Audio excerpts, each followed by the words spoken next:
With the heat of the summer already here, we felt it was important to talk about our trees.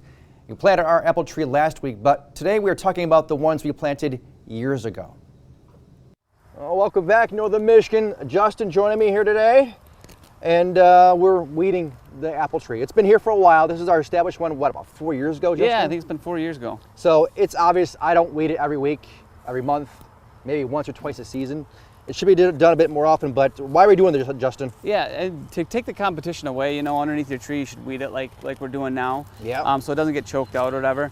So to go into the rest of the year though, we would recommend the tree and shrub on top of it. Like we talked last week, you know, to plant it, to get it going, to establish, but let's not forget where those roots are gonna go. If we have sandy soils, especially in Northern Michigan, we're gonna take the tree and shrub and use it like a mulch.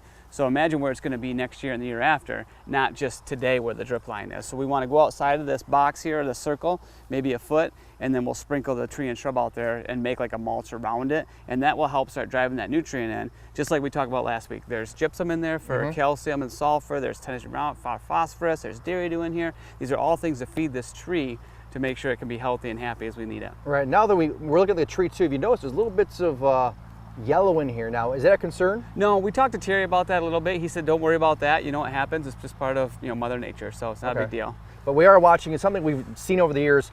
Considering we planted 4 years ago, I thought it'd be bigger, but we know that every season it seems like the beetles come back and cause problems. And right now I was looking at all these little holes in the trees, and we did find at least one tent worm so far on, in fact two.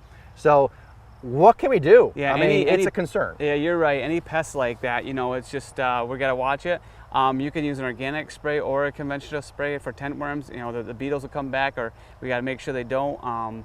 And just every year it seems like it's something different here. So make sure you watch your plants and watch your trees and stuff. Make sure we're giving it the extra help it needs to come along there. The other thing we do recommend as the trees do grow, for a liquid application, we have a fruit blaster. Okay. And you know, it's easy, put your hose in here. It's a 49-to-1 mixture rate, so you don't have to do anything with mixing and stuff. It does it for you. Connect the hose and go. Yep, connect the holes, turn the dial and go.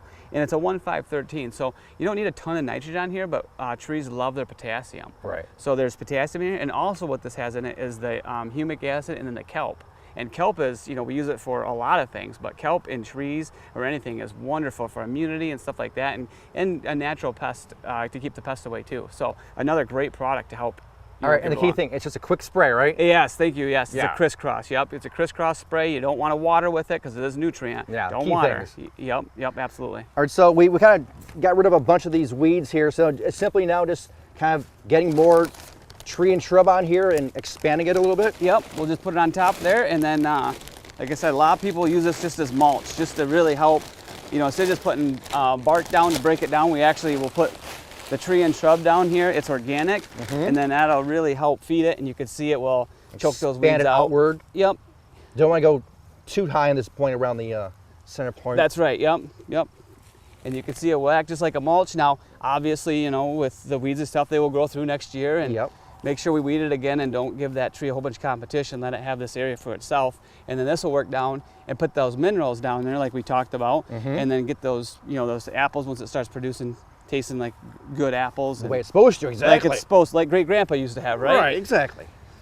Okay, well, it looks pretty good, and hopefully we'll take care of the bugs really quickly too. But you know what, Justin, it's tree, it's lawn, it's everything. It's spring, right? Summer's here. Summer's here. And time to give the lawn a little extra boost, right? Yep.